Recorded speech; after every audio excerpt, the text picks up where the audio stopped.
Death Garden is a competitive asymmetrical action game where one overpowered hunter has to hunt 5 fast and agile but underpowered runners. So the hunter has a lot of power.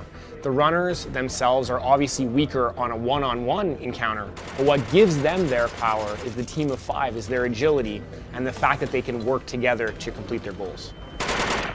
We also gave the runner and the hunter different perspectives. The runners play from a third-person perspective, and the hunters play from a first-person perspective. It's got a very traditional FPS-style gameplay, so it's got access to ranged weapons, guns, also bringing a fundamental power into the level. Now, this power is designed to tip the balance in favor of the hunter.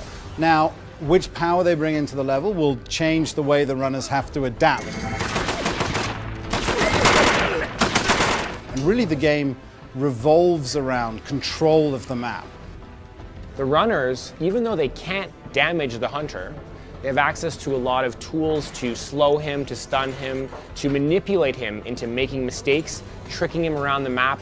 And that difference of FOV really can create these unique moments where a runner will be hiding in grass, let's say, and the hunter's right beside them, but they can't see them because of that difference. So right now we're showing off one objective type, which we're calling capture.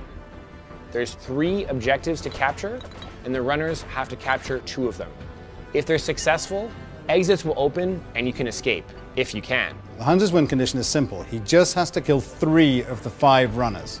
A good hunter will have to understand how the teamwork works for the runners.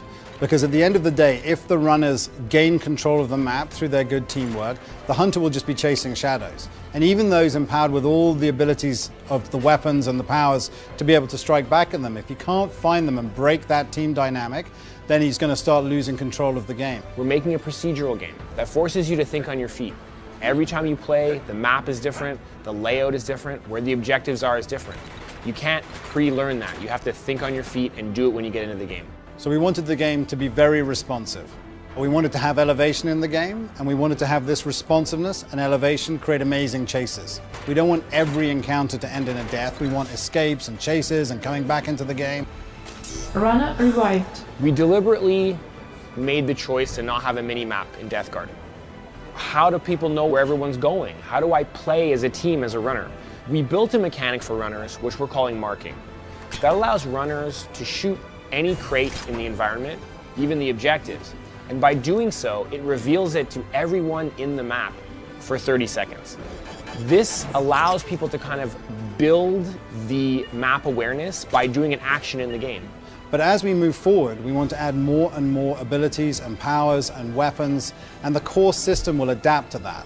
So it's very important for us, especially in an asymmetrical multiplayer game, to be able to see how people are going to start interacting with the suite of options we've given them. Our objective is competition before anything. So we're really no pay to win and no grind to win. So if we were ever to release new skills, everyone would have access to them. What we love about the game is that it's a classic video game adage that it's easy to play and hard to master. And it's what we really want to do with the choices is add more and more potential depth. You don't have to take on all these choices at an early stage, but the core concept of working together as a team is the most important thing in the game.